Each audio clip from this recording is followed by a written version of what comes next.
Alrighty, so I just picked up this 13-inch MacBook Air for only $70 off of eBay. This is a 2014 13-inch MacBook Air. As you can see, it has a super slim profile and it features the silver classic design on here. And it does have the backlit Apple logo, which is something that I miss on a lot of modern MacBooks. And in this video today, we're gonna be testing it out to see if it's any good. We're gonna be doing a series of tests from productivity tasks, web browsing, even photo and video editing. Now, with this being a pre-owned laptop, it's definitely gonna have a little bit of wear and tear. And when I opened up the package, I was actually kind of shocked that it wasn't as beat up as I thought. There definitely is a couple of scratches and dings on here. Now, for the $70 price tag, it did not come with a charger, so I did have to go out and buy my own for about $5. It's a third-party one, but it works seamlessly and it does charge pretty well and super quickly. Now, something I did notice about this specific MacBook is that the hinges are a little bit loose, so it does hold, up to 90 degrees, but if I go any further, it does kind of just drop, So if I kind of lift it up like this, as you can see, it doesn't really hold its weight. Now, another thing to note about these older MacBooks is that they're flooded with ports, unlike a lot of the modern machines.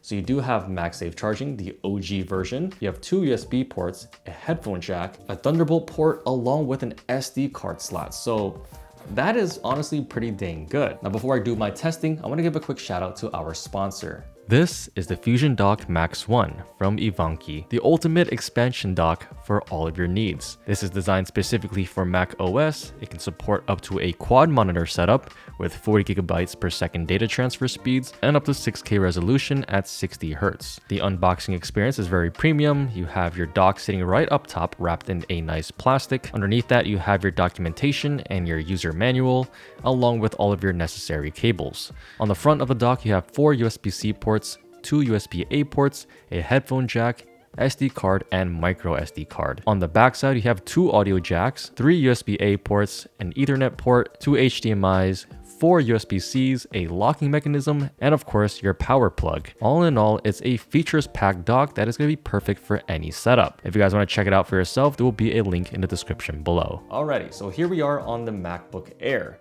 I'm going to start off by just going through all of the specs. So this is a 13-inch early 2014 model.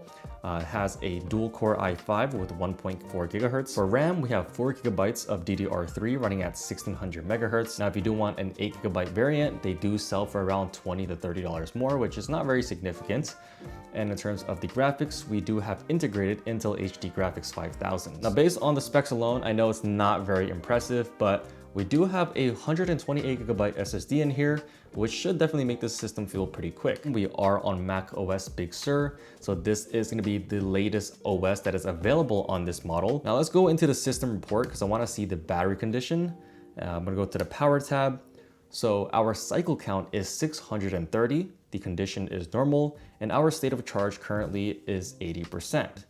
Now, based on the cycle count, it kind of makes me assume that the battery in here is the original battery. I don't know if it's ever been replaced. I actually haven't even opened it up, but at least for my day-to-day use, web browsing, checking emails and whatnot, it does actually get through the whole entire day. The MacBook Air has always been known for its amazing battery life, and even though this is a over decade-old machine, it still holds up extremely well. Now, if you ever were to pick one up with a very degraded battery and needs replacement, it's really not that expensive. You can find batteries for like 30 bucks, maybe 40 bucks, and it's a pretty simple DIY. Now, with this being a very simple and kind of low spec machine, I'm not gonna expect this thing to be a very great performer, just maybe for a normal daily task. If you're gonna be doing anything heavy, this is definitely not the machine for you. Majority of people who are going to be looking into a machine like this is probably going to be doing some web browsing. So let's start off with a little bit of web browsing. So I have my Google Chrome opened up here, and let's just go to the Apple website, apple.com.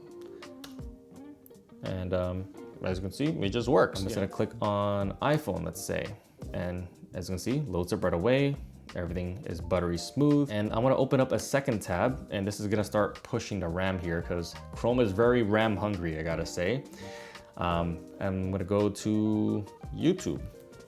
Let's say we want to watch some videos on here. All right, so it's loading up, little by little. There we go. Not as quick as your modern day Macs, but this is still pretty quick for just your normal use. So let's say I'm gonna just browse through. The thumbnails do take a little bit of time to kind of show up. I'm just gonna click on a random video here and see if it plays back okay. And there we go. So definitely took a little bit of time there. But as you can see, once it loads up, it plays totally fine. So if you want to do, web browsing, watching YouTube and whatnot, it's totally good. We are also viewing this at 1080p, 60 FPS. Let's say you want to do a little bit of productivity work on here. So let's say you have your notes here, you get blah, blah, blah, type your stuff. And then you want to go to your messages, and then you want to, message your friends, how are you and whatnot. As you can see, very smooth, and everything just feels very fluid and quick. Let's actually open up some Adobe software. Now, I don't think anyone's gonna be getting these machines to do workloads like this, but we might as well test it out if you do actually want to do a little bit of photo editing or video editing. Here we go. Let's see how long it takes to start up. I don't expect it to be super fast because these programs are pretty heavy. And while it's loading up, well, that was actually pretty quick. While it's loading up, I do want to tell you about the actual limitations when it comes to softwares like this. When I first downloaded all these Adobe softwares, the latest versions were not supported based on how old this machine is. So I did have to actually download an older version of Lightroom, an older version of Photoshop, and when it came to Premiere Pro, it was fully not supported. Before I start tinkering with the settings, I'm gonna try to show you guys which version I'm on. It's still a fairly, modern version. This is version 6.5, and this is pretty much the latest version that you can get on this MacBook Air. Anyways, we have a photo of me laying on the couch here, and let's start playing with the settings. So if I just tinker with the exposure, as you can see, it's very responsive.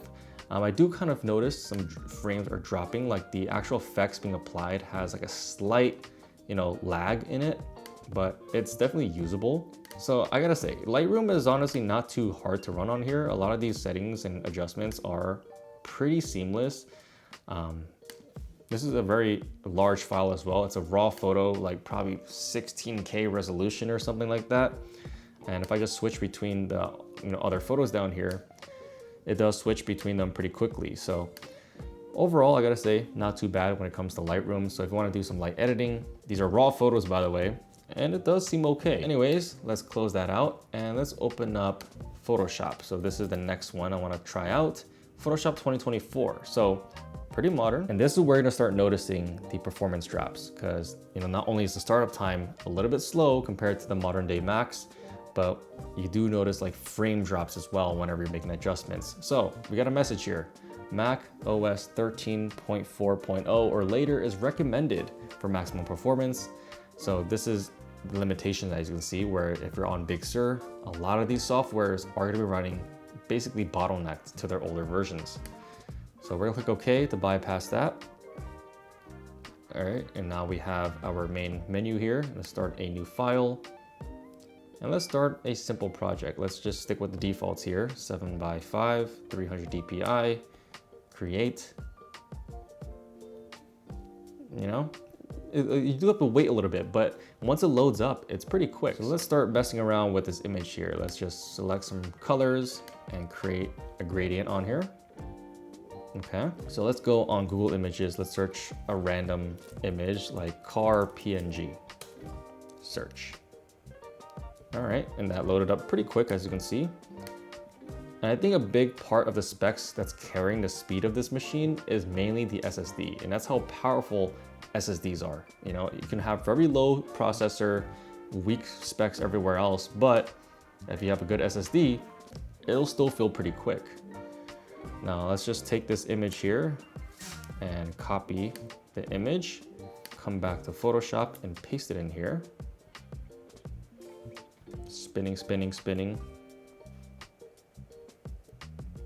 And there we go. Not quite the transparency effect that I was looking for, but as you can see, we can adjust it, move it around. Definitely a little bit choppy when you're doing this, but it is usable, is what I'm saying. Let's go to the magic eraser tool, delete the background. Definitely okay. Let's add a text layer. Let's see, amazing car. So yeah, as you can see, Photoshop does work, Lightroom does work. It just feels a little choppy time to time, but once it gets going, it goes. I'm trying to drag this right now, but as you can see, nothing's happening. Oh, there we go. That's what I'm saying. It kind of has a slight hiccupy feeling, but it still gets the job done. I'm gonna grab an SD card and insert it into the SD card slot that is built into the machine. And we're gonna see how quickly it's able to transfer files. And look at that. The actual SD card popped up almost instantly. Wow. Pretty impressive, I gotta say. So I'm gonna import one 1080p video. My goodness, that's a lot of stuff on here. I'm just gonna drag it onto the desktop and see how quickly it takes to transfer. Almost instantly, so not bad. Pretty good transfer speeds there. And I'm gonna eject this real quick.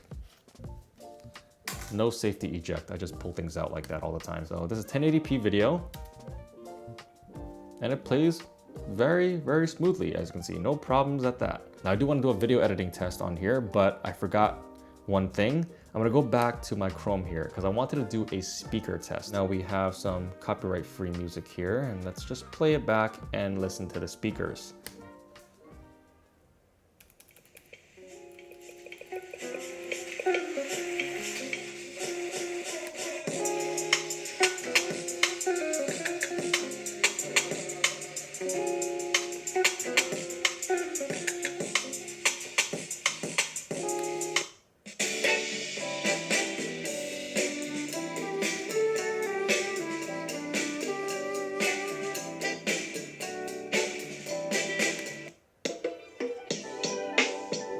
Oh, this is groovy.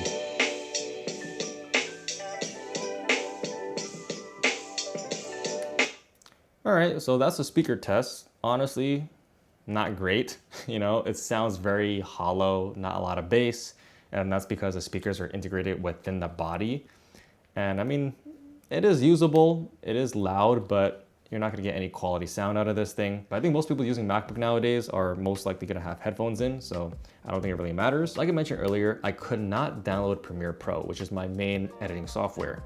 But I was able to download a lighter version of it called Premiere Rush. Now, this is the first time I've ever used a program like this, but this is what I downloaded, Adobe Premiere Rush. So you can either use this program or you can use the integrated software like iMovie, which is fully compatible with the Mac operating system. But I don't use iMovie at all, and so I'm gonna use a more dedicated software like this.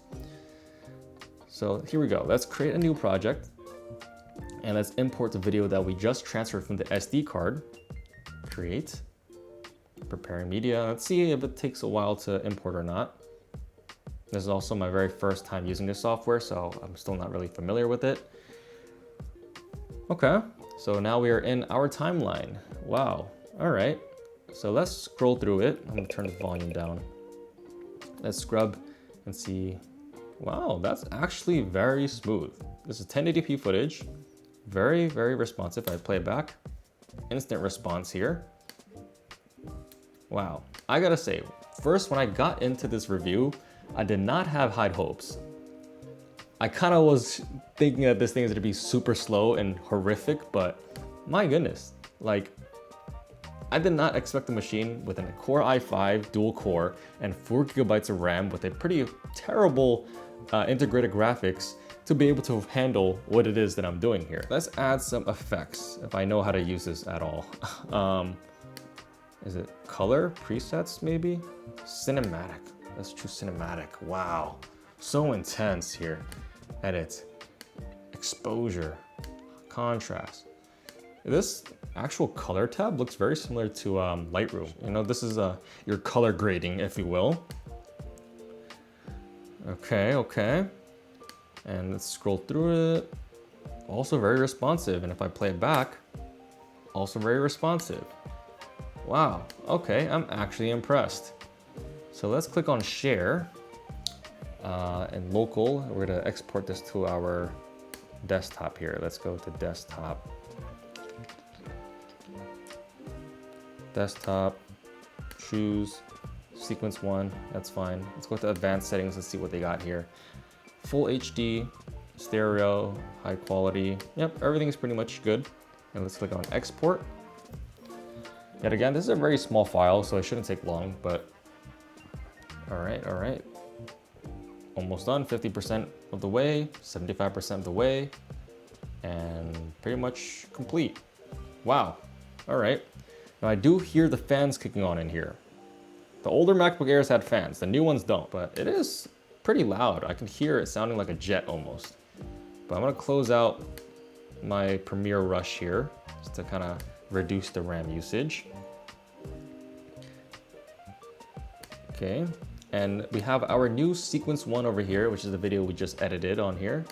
And let's launch it up and play it back. Pretty smooth and very responsive, I gotta say. So as you can see, this $70 MacBook Air is actually very, very capable for many tasks. You know, I wouldn't edit any 4K stuff on here. That I really don't trust would work on here. But you know, basic web browsing, you know, video editing, photo editing, as long as it's light, you know, 1080p files, then it's very doable. Now, throughout this entire testing, I'm looking at my camera. We have been recording for 30 minutes. Doing all of that work, we jumped from 80% battery life to 66%. So about 15% drop, which not too bad. You know, if you were to do the math, you can probably get a couple of hours of straight usage out of this thing. And we are on full brightness settings, full brightness on the keyboard as well. And I think overall, that's actually pretty impressive for what this machine can handle. So I gotta say, overall, I'm honestly shocked at how well this thing performs. Now, it's nothing spectacular, you know, it's not like an ultra fast system, but just for your basic day-to-day needs, you know, web browsing, doing emails, maybe some photo, video editing here and there, it can pretty much do it all. And it does it pretty quickly, thanks to that SSD on here. And I didn't mention this earlier, but with these older MacBooks, they are also upgradable. So if you open up the bottom panel, you can actually add your own SSD. You can go all the way up to 1 terabyte. Not to mention, this overall form factor is just absolutely amazing. It's super portable and lightweight.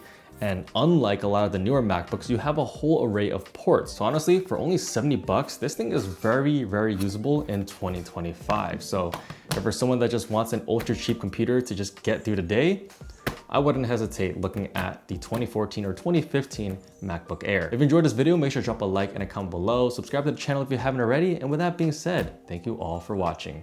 Peace. Their own SSD can go all the way up to 1 terabyte. Not to mention, this overall form factor is just absolutely amazing. It's super portable and lightweight. And unlike a lot of the newer MacBooks, you have a whole array of ports. So honestly, for only 70 bucks, this thing is very, very usable in 2025. So if you're someone that just wants an ultra cheap computer to just get through the day, I wouldn't hesitate looking at the 2014 or 2015 MacBook Air. If you enjoyed this video, make sure to drop a like and a comment below. Subscribe to the channel if you haven't already. And with that being said, thank you all for watching. Peace.